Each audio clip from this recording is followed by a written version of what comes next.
The other thing that America was dealing with, and this is 1809, was the fact that Napoleon became not only assertive, but he was becoming dominant in Europe. Yes. Napoleon had actually defeated Russia.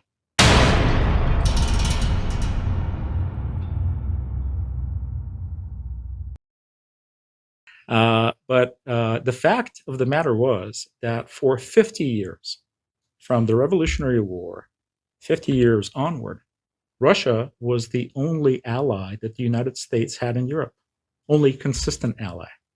Now, of course, France and Spain helped, but then XYZ affair, 1797, Napoleon, we're going to talk about what he did to the United States in a second. Russia remained constant, and the United States could count on Russia. In what way? Very soon, Thomas Jefferson had a number of issues that he was dealing with. One was actually trade related, but didn't have anything to do with Britain and France. It had everything to do with pirates. Pirates, yes. Pirates from Tripoli. Yes. Remember those guys in history, right? Yes. The Mediterranean. Yes. American ships were captured.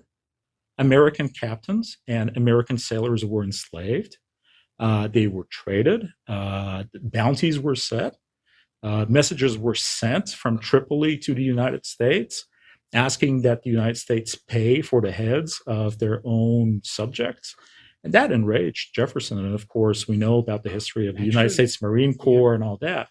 Letternecks. And What people tend to forget is that Russia played an active role.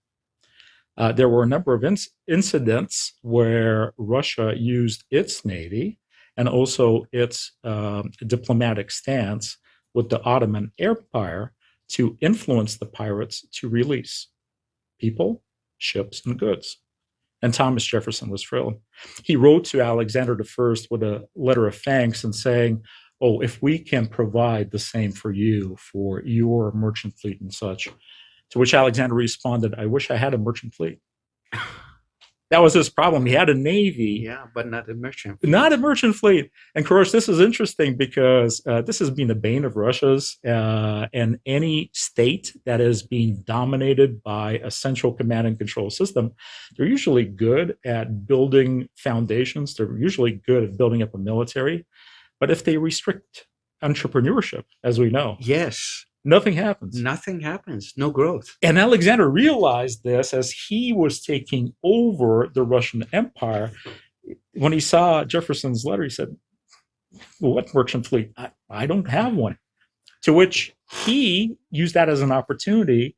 And as he sent his first ambassador to D.C., proper envoy, Andrei Dashkov, Dashkov's orders were ask the president. And by that time, we're moving from Jefferson to President Madison. Ask the president if he can help us with more trade on American ships. We'd be glad to. We'd be glad to continue to sell. We'd be glad to continue to buy more products from the United States. At that time, about 2/3 of all sugar imported into Russia was actually American. Of course, tobacco and other products. Russia sent more industrial goods to America. And the Americans were grateful to receive that because, again, why? The British and the embargoes and such. Yes. They also wanted to have direct trade because sometimes American ships, they were forced to land in ports such as British ports and also French ports, Spanish ports, unload their goods, and then the goods would pass through middlemen. And each middleman adds their surcharge and the cost of goods and tariffs and customs and so on and so forth, which made American goods uncompetitive in the European marketplace. And when Ambassador Madison met with the Russian envoy, that was one of the points of consideration, conversation of, can we build more of a flow? The other thing that America was dealing with, and this is 1809, was the fact that Napoleon became not only assertive, but he was becoming dominant in Europe. Yes. Napoleon had actually defeated Russia and Prussia and Austria in the wars of 1805, 1806, and 1807. Alexander met with Napoleon at Tilsit, where Napoleon forced Alexander to sign a treaty, which made Alexander an enemy of the British, an ally of the French, but also responsible to adhere to the so-called continental system. So what was that? Napoleon wanted to gain control over all of Europe by controlling all of commerce. All ships needed to land in ports controlled by the French. And then the French would decide what tariffs and duties and such to charge, and who got what, or who did not get anything. What we tend to forget is that the continental system, although was designed primarily to block British trade and influence the British, it actually had a side effect on America. And that's what President Madison mentioned to Ambassador Dashkov. He said, if only we could find a route so that our goods can land in Russia and then from Russia flow into Europe. Mm-hmm. Can you please help us? And much to everybody's surprise, Alexander I did. He did so because of a relationship. And here we go back to John Quincy Adams. Mm-hmm. In 1809, by 1809, John Quincy Adams was the most sophisticated and renowned diplomat that America had. And the day after his inauguration, the very next day, President Madison calls him into his office and all of a sudden says, I want you as a diplomat, and you're going to St. Petersburg. And you have half an hour to the side because I'm meeting with Congress and I want to put you up your nomination. John Quincy Adams thought about it for a couple of minutes and said, I see no reason not to. Please nominate me, sir. Yeah. So the most senior diplomat that America had was being sent not to London, not to Paris, not to another, he was being sent to St. Petersburg. Another indicator of the importance of the relationship as perceived by the President of the United States and the Secretary of State, who of course backed him up. John Quincy Adams arrived for the second time in his life in St. Petersburg in 1809. And first time he was there for a year. This time he would stay, as President Madison put it, indefinitely. There was no limit, but it turned out to be 5 years. 5 years of his life, a total of 6 years amongst the Russians. They spent in Russia. Yes. And he brought his family with him, which was, of course, a great journey. And his family was young. His son was 4 or 5 years old when they arrived in St. Petersburg and actually played a role in the relationship. Tsar Alexander I and his wife could not have children. But Alexander was known as a very kind soul who loved kids. And after the first audience that John Quincy Adams had as the ambassador, by the way, which was surprising to John Quincy because he thought he would dress up in his best attire and show up and have just a few minutes and it would be part of a procession of other ambassadors, as is usually done, right? Yeah. No, it was a private audience. And the Tsar amazed the American, and by the way, Alexander was younger than John Quincy Adams. He amazed the American with his knowledge of America's affairs, not only in relations to Russia, but the dynamic that was happening in Europe. They had a very lengthy conversation, which John Quincy recorded and sent back through diplomatic pouch to the Continental Congress and to the President of the United States, reporting how amazed he was at the knowledge, but also the expressed willingness to help America. It was very clear from the get-go that he, Alexander, favored developing trade, developing relations, and also being willing to risk his own country. We'll get to that in a second.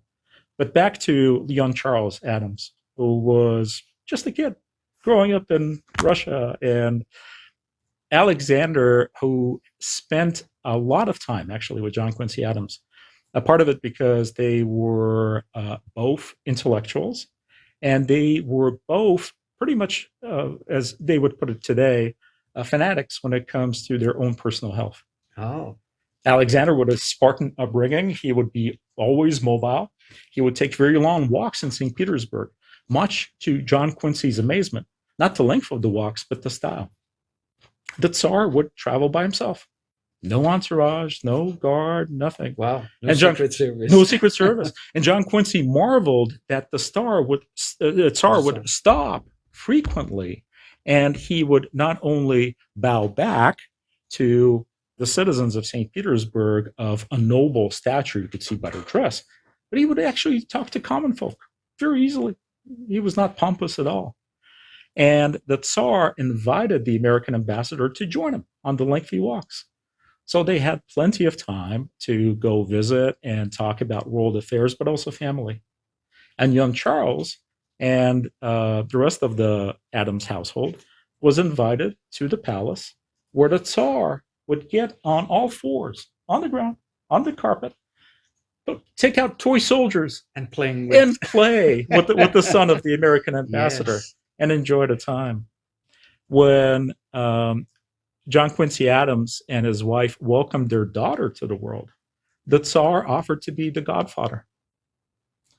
But then tragically, pretty soon, the infant passed away. And the Tsar, although there were other events, and we'll get to those events in a second, they were happening all around him, he came to the funeral and wept. He found the time. So it was a very personal relationship, very personal, that John Quincy was able to just develop by the nature of who he was and how Alexander responded. And Alexander's nature. And Alexander's nature as well, Yeah. his upbringing and his worldview. So I have a question here. Yes. So we talk about friends with Napoleon, Great Britain. In terms of ranking of powers at the time, 1800, where was Russia among the European nations? Third, if not fourth, or even fifth. Russia's stature of equal to the French and the British would come in 1814, 1815, after the wars of 1812 were settled. Yes. At that point in time, they were powerful and they could project a force, but the economies were weaker. And also, of course, Alexander had to deal with the fact that his generals lost in the first war against Napoleon, 1805 to 1807. And he was bound by the Treaty of Tilsit to do certain things and not do certain things. And here we come to this interesting point in 1810, 1811, where in response to the pleas of the President of the United States, Russia continues to welcome American ships.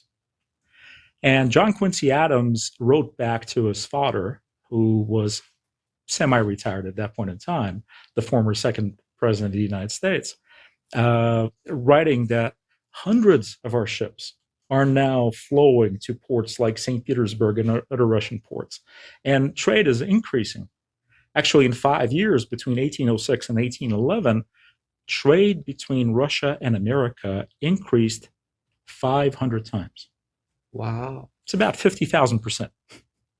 Not bad for achievement of diplomacy and building up a relation. And a country in its infancy. Yes. Yes. And things were going actually so well. And John Quincy was so happy with his role because, as you mentioned, Kurosh, we had these power dynamics in the middle of Europe, and he found himself in the middle of things. And of course, he had to deal with the French ambassador and the British ambassador trying to sway Alexander and such, that in 1810, a very curious thing happened.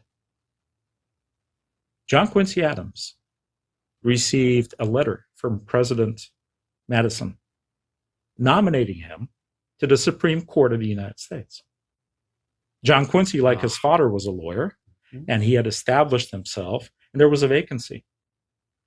And John Quincy wrote back, not to the president, but first to his father. And he said, I'm enjoying this role so much, and it's so important for the future of our nation, that I choose to not take the position of a Supreme Court justice. This infuriated John Adams to no end. He wrote back a scathing letter. He basically said, this will be seen as you just being out of control and something like this. Selfish. And he had some choice words that we can quote. But John Quincy Adams ultimately made the right decision because his position would really change the world in just a couple of years. So he wrote back to Madison and thanked him, but said, thank you, but no. And oh, by the way, when he received a letter from Madison, Madison had already put the nomination up for debate and for a vote in Congress. And the vote was unanimous. Everybody in Congress loved John Quincy Adams and saw him as a justice of the Supreme Court, but he refused. He refused. Politely. So back to his position in 1811, good relations, personal friendship with Tsar Alexander. And they did a number of things, including going to observe the comet that was visible by the naked eye. Some people saw the comet in the sky and thought it was an ominous sign. Yes. Alexander sort of brushed it off, but actually things would evolve between 1811 and 1812 at a very rapid pace because Alexander brought on Napoleon's ire and Napoleon's invasion upon himself through support of America. And here's what happened. Alexander decided that he would support American trade. And although his minister of foreign affairs came to him and said, Emperor, this puts us in a precarious position because we know that Napoleon has ambition. He's already conquered a good portion of Europe. This will probably infuriate him. And Alexander responded by saying, the Emperor Napoleon can do as he wish. I will not quarrel with the Americans. I will support them. During Napoleon's 42nd birthday in August of 1811, he received news that Russia, despite his command, was trading with the Americans. And at this gathering, at this party, he went straight for the Russian ambassador, Ambassador Kurakin, and basically accosted him publicly. He started screaming at him. He started shouting at him. And as Kurakin was opening up his mouth to respond, he wouldn't give him a chance. Wow. He was publicly berating him and insisting that on the spot, the ambassador sign a new treaty, which would exclude America from trade with Russia.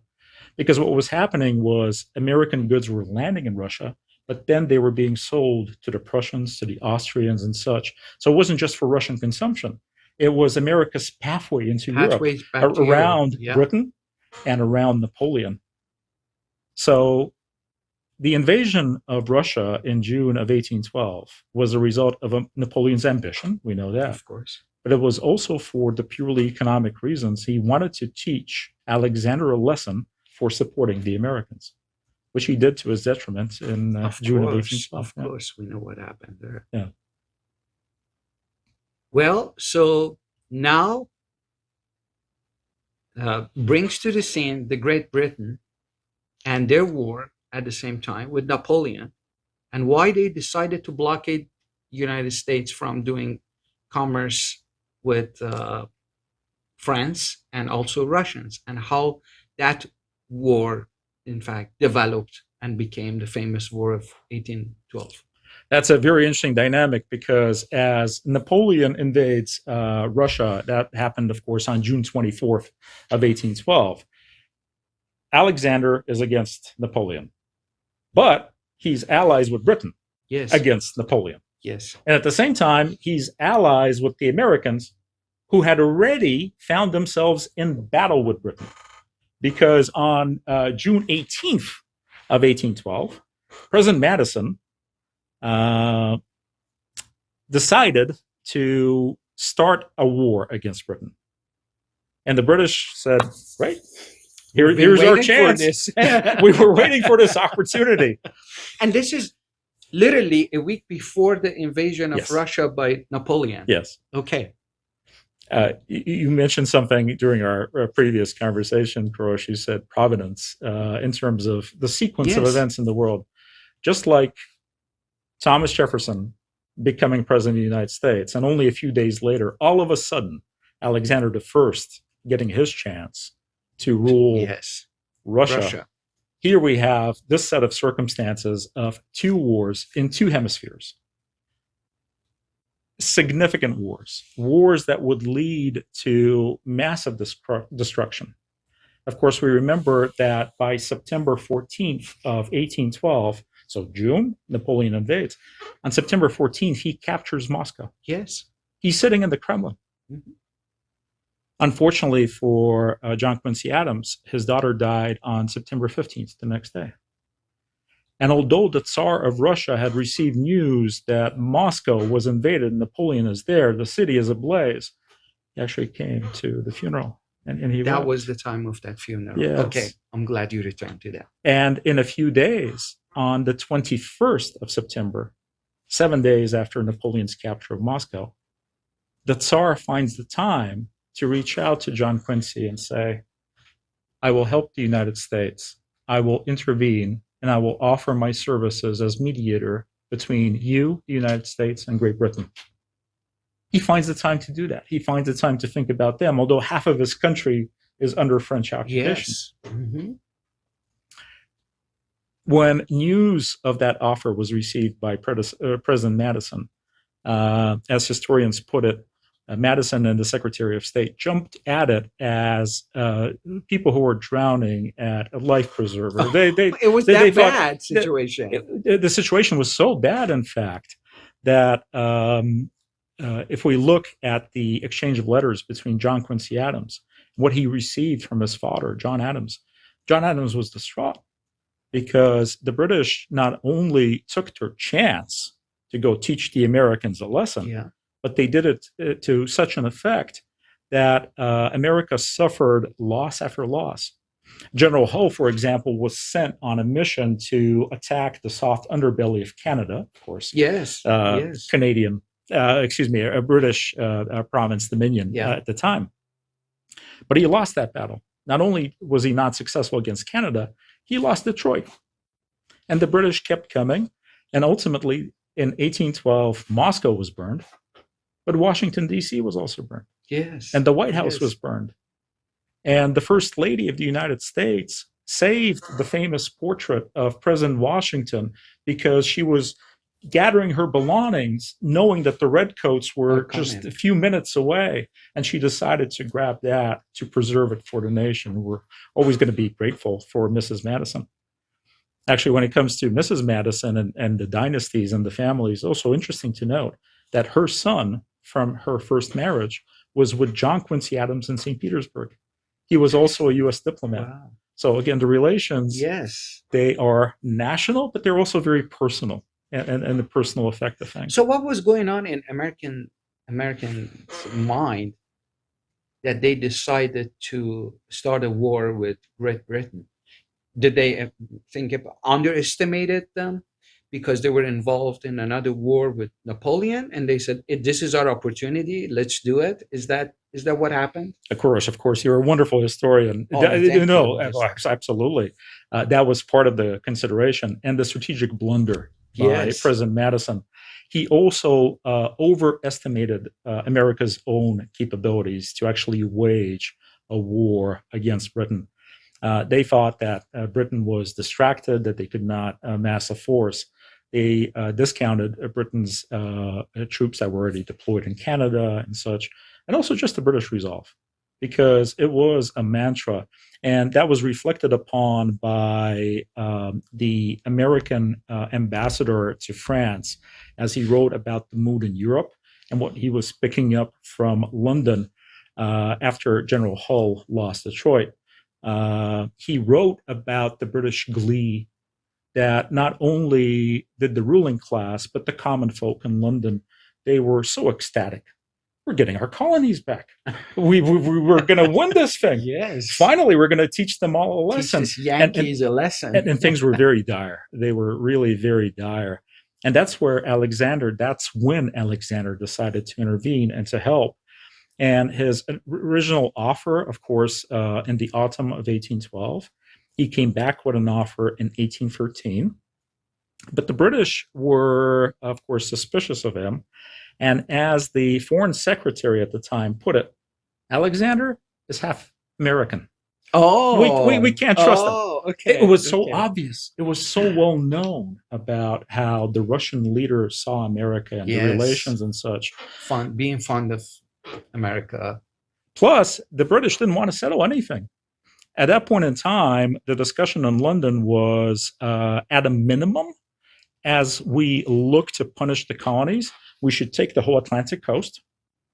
pushed them a little bit to the west, but then not allowed them to go to the Pacific because we have our own interests, British Yeah, of Columbia and course, such, of and course. those territories. They were insisting that they were calling it an Indian buffer zone be created between the states, the modern states of Ohio to Wisconsin, that would be ruled by the British, so that they would basically divide and conquer and move again. the remaining Yes. Americans into Mhm. a disadvantageous position. And they were publicly and also privately in communication with Alexander and his court, referring to the United States of America as their colonies. That's what I was going to ask. They still refer that after 1776, the revolution, this is 1812, they still call it colonies. Documents from 1813 Yeah. that they sent back to Alexander as he was trying to start mediating things referred to them as colonies. And that really infuriated him. He wrote back saying, the United States of America are sovereign, and I will see to it that they be treated that way. You shall not refer to them as colonies. These are two nations. I'm the third one. I'm going to help you settle things. And in terms of settlement and resolution, John Quincy Adams played a great role, not only in getting Alexander to be involved in all this, but then because of who John Quincy Adams was by 1814, his stature in American diplomacy, he was sent to Ghent, where the Treaty of Ghent was ultimately signed, the peace treaty. Actually took a couple of years of mediation, and things did not go well until something happened in 1813 and 1814. After Napoleon was expelled from Russia, the Russians and their allies continued to push him through Europe. And the allies were the Prussians, the Austrians, and the Swedes. And in 1813, they were victorious in the Battle of Leipzig. Yes. Now, history, of course, typically reflects on the Battle of Waterloo in 1814, as 1815, as the final point, sealed his deal. But people forget that in 1814, Napoleon actually abdicated after the loss of Leipzig and also after the loss of Paris. And observers were very curious of how Alexander would behave as he took Paris. Of course, he could have paid back. Moscow was burned down to the ground. Exactly. Yes. None of the sort happened. The Russians were quite well behaved, maybe with an exception of one thing. Of course. You know the word bistro, right? You know what the word bystro means in Russian? No. Quickly. Oh, so the Cossacks and the troops, as they were sitting in the cafes of Paris, they were pounding and saying, bystra, quickly. Bistro that we refer to as a restaurant is quickly. Faster food. Fast food. Yes. Okay. In a way.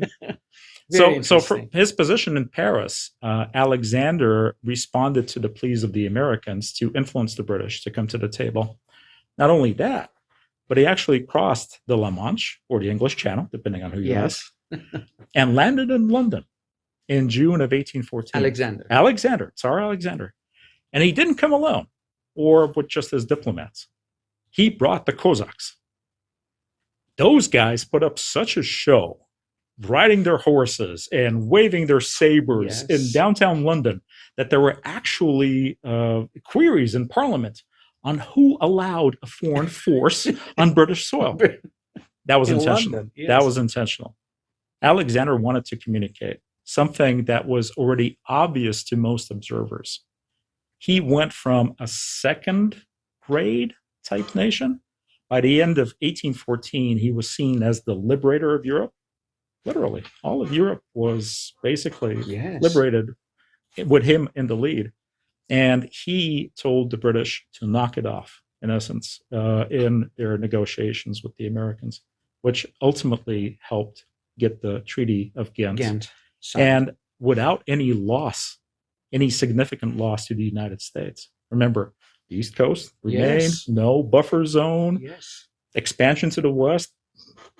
Exciting Native Americans to stand against the Americans. Very, very interesting. There was something about Andrew Jackson. Oh, If you want to also talk about that. And oh, that gladly, yes, gladly. I'm glad you brought it up. By the way, the Battle of New Orleans was actually fought after the Treaty of Ghent was exactly. signed, Yes, right? it was. Yes, But again, days they before didn't. the They haven't internet heard or yet. even telegraph or anything, Yes. they just didn't know. Yes. Andrew Jackson and Russia. Yes, that's an interesting story.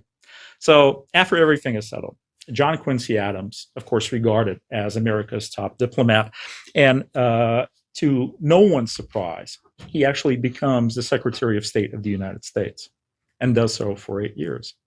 John Quincy Adams is the author of the Monroe Doctrine. President Monroe, Yes. in his address to Congress, he spoke about it, but it was written by John Quincy Adams. And usually historians make the mistake of putting it as the Monroe Doctrine, anti-Russian. It was actually anti-all empires. It wasn't specifically against Russia. And as American historian John Lewis Gaddis put it in his writings, at the time, Russia really didn't have ambition to go into the Western Hemisphere. Plus, Alexander was a personal friend with John Quincy and regarded trade as a very good resource. It was actually more against the British and the Spanish, right? Spanish, South America, Latin America colonies, Britain, and their vision. So for 8 years, he was Secretary of State. And then, as has become American tradition, Secretary of State, Vice President, then it's your turn to become President of the United States. And for a brief moment in time, in 1825, John Quincy Adams became the same level as Alexander I. John Quincy Adams was elected and inaugurated President of the United States. Unfortunately, it was very brief because Alexander I passed away suddenly in the autumn of 1825, or did he? Leo Tolstoy, in his investigations, actually believed that something happened. This is a different story we can talk about. Absolutely. 1825. I'm going to make a note on that. Russian Revolution of 1825 and the American influence in the Decembrist Revolution of 1825. It's a whole interesting topic, but definitely American influence and change in Russia this time. But for a while, again, John Quincy Adams and Alexander I of equal standing. But back to General Jackson and the person who had ambition to become President Jackson. When John Quincy Adams was up for re-election, a story was circulated.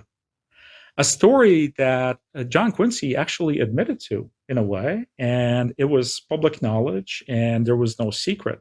But the way that it was spun in the media, in the fake news, was similar to what we're observing in our modern time.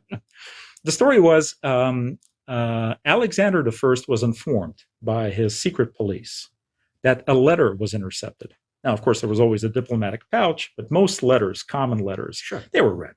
Every Secret Service does that, still to this day.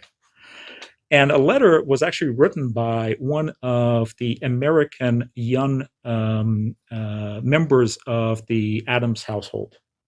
The young lady was more in a maid au pair capacity, and she had seen the Tsar, and she just decided to write back home to America her observations.